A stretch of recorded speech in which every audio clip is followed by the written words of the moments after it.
അവിടെ വന്ന് കാണാനും കൽബിലാശ പെരുത്തുണ്ട്.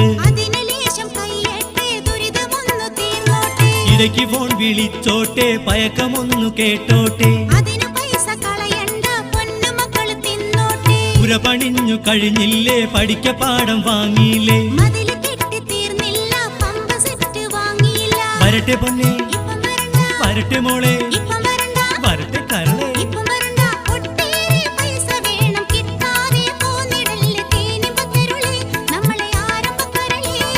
പലരും വരുന്നുണ്ട് നാട്ടിലേക്ക്, പെരുത്താശ ഞമ്മക്കും ഉണ്ടെന്നോർക്ക്.